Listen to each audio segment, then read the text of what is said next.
Hi ಎಲ್ಲರಿಗೂ ನಮಸ್ಕಾರ. ವಿದ್ಯಾಸ್ ಕಿಚನ್‌ಗೆ ಸ್ವಾಗತ. ಬನ್ನಿ ಇವತ್ತು ನಾನು ಯಾವಾಗಲೂ ಮಾಡುವಂತಹ ಚಿಕನ್ ಸಾಂಬಾರ್ ರೆಸಿಪಿನ ತೋರಿಸ್ಕೊಡ್ತಾ ಇದ್ದೀನಿ. ಈ ಒಂದು ಟ್ರಿಕ್ ಫಾಲೋ ಮಾಡಿದ್ರೆ ಸಾಕು, ಸಾಂಬಾರ್ ತುಂಬ ಚೆನ್ನಾಗಿ ಬರುತ್ತೆ. ಸಾಂಬಾರ್ಗೆ ಬೇಕಾಗಿರುವಂಥ ಐಟಮ್ಸ್ ನೋಡೋಣ. ಶುಂಠಿ, ಕೊತ್ತಂಬರಿ ಸೊಪ್ಪು, ಸಾಂಬಾರ್ ಪೌಡರ್, ಬೆಳ್ಳುಳ್ಳಿ, ಕಾಯಿ, ಈರುಳ್ಳಿ ಮತ್ತು ಗಸಗಸೆ, 4 ಗೋಡಂಬಿ, ಸ್ವಲ್ಪ ಅರಿಶಿನ ಪುಡಿ, ಹರಳುಪ್ಪು ಮತ್ತು ಕಡಲೆ ತೊಗೊಂಡಿದ್ದೀನಿ. ಮೊದಲು ಒಂದು ಜಾರ್ನಲ್ಲಿ ಬೆಳ್ಳುಳ್ಳಿ, ಶುಂಠಿ, ಈರುಳ್ಳಿ, ಕೊತ್ತಂಬರಿ ಸೊಪ್ಪು, ನಂತರ ಅರಿಶಿನ, ಸ್ವಲ್ಪ ನೀರು ಹಾಕ್ಕೊಂಡು ರುಬ್ಕೊಳ್ತಾ ಇದ್ದೀನಿ. ನಂತರ ಒಂದು ಪಾತ್ರೆಯಲ್ಲಿ ಎಣ್ಣೆ ಹಾಕಿ ರುಬ್ಬಿರುವಂಥ ಮಸಾಲೆ ಹಾಕ್ಕೊಂಡು ಡೀಪಾಗಿ ಫ್ರೈ ಮಾಡ್ಕೋಬೇಕು. ಹಸಿ ಮಸಾಲ ಸ್ಮೆಲ್ ಹೋಗೋವರೆಗೂ ಅದನ್ನು ಚೆನ್ನಾಗಿ ಫ್ರೈ ಮಾಡ್ಕೋಬೇಕು. ನಂತರ ಚಿಕನನ್ನು ಆ್ಯಡ್ ಮಾಡ್ತಾ ಇದ್ದೀನಿ.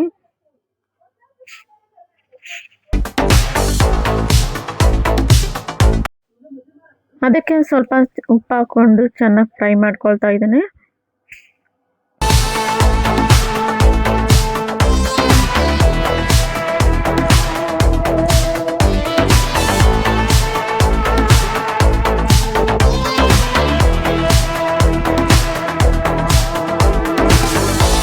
ಚಿಕನ್ನ ಚೆನ್ನಾಗಿ ಮಸಾಲೆಯಲ್ಲೇ ಅರ್ಧ ಬೇಯಿಸ್ಕೋಬೇಕು. ನಂತರ ಒಂದು 15 ನಿಮಿಷ ಅದನ್ನು ಮುಚ್ಚಿ ಬೇಯಿಸ್ಕೊಳ್ತೀನಿ. ಇನ್ನೊಂದು ಜಾರ್ನಲ್ಲಿ ಕಾಯಿ, ಕಡಲೆ ಮತ್ತು ಗಸಗಸೆ ಮತ್ತು ಚಕ್ಕೆ, ಗೋಡಂಬಿಯನ್ನು ಹಾಕ್ಕೊಂಡು ಚೆನ್ನಾಗಿ ರುಬ್ಕೊಳ್ತಾ ಇದ್ದೀನಿ.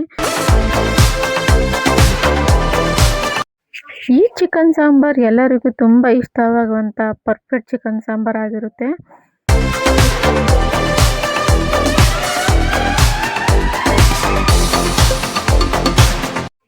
ನಂತರ ಅದಕ್ಕೆ 2 ಸ್ಪೂನ್ ಸಾಂಬಾರ್ ಪೌಡ್ರ್ ಹಾಕ್ಕೊಳ್ತಾ ಇದ್ದೀನಿ.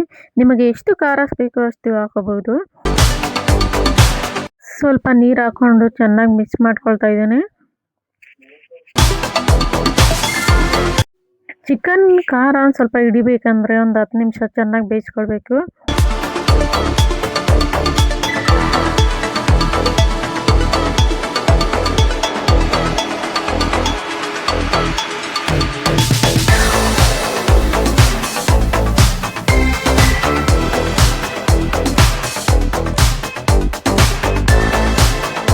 ಚಿಕನ್ ಚೆನ್ನಾಗಿ ಬೆಂದ ನಂತರ ಅದಕ್ಕೆ ರುಬ್ಬಿರುವಂಥ ಕಾಯಿಯನ್ನು ಹಾಕ್ಕೊಳ್ತಾ ಇದ್ದೀನಿ.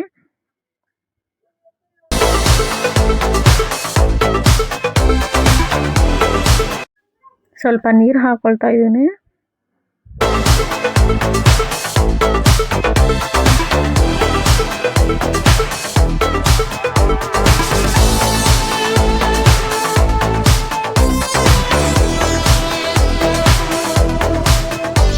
ರುಚಿಗೆ ತಕ್ಕಷ್ಟು ಉಪ್ಪು ಹಾಕ್ಕೊಂಡು ಚೆನ್ನಾಗಿ ಬೇಯಿಸ್ಕೊಳ್ತಾ ಇದ್ದೀನಿ.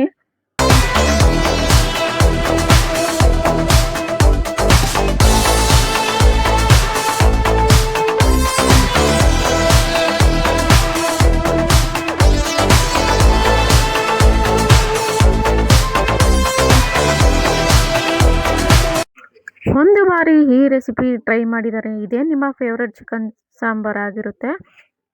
ಇದಕ್ಕೆ ಸ್ವಲ್ಪ ಕೊತ್ತಂಬರಿ ಸೊಪ್ಪು ಹಾಕೊಂಡ್ಬಿಟ್ರೆ ಚಿಕನ್ ಸಾಂಬಾರ್ ರೆಡಿಯಾಗಿದೆ. ಇವತ್ತಿನ ನಮ್ಮ ರುಚಿಯಾದ ಸಾಂಬಾರ್ ರೆಸಿಪಿ ನಿಮಗೆ ಇಷ್ಟವಾದರೆ ವಿಡಿಯೋಗೆ ಒಂದು ಲೈಕ್ ಮಾಡಿ, ನಿಮ್ಮ ಫ್ರೆಂಡ್ಸ್ಗೂ ಶೇರ್ ಮಾಡಿ. ಇನ್ನಷ್ಟು ಟೇಸ್ಟಿಯಾದ ಅಡುಗೆ ವಿಡಿಯೋಗಳಿಗಾಗಿ ನಮ್ಮ ಚಾನಲನ್ನು ಸಬ್ಸ್ಕ್ರೈಬ್ ಮಾಡಿ. ಮತ್ತೆ ಸಿಗೋಣ ಮತ್ತೊಂದು ಹೊಸ ರೆಸಿಪಿಯೊಂದಿಗೆ. ಧನ್ಯವಾದಗಳು.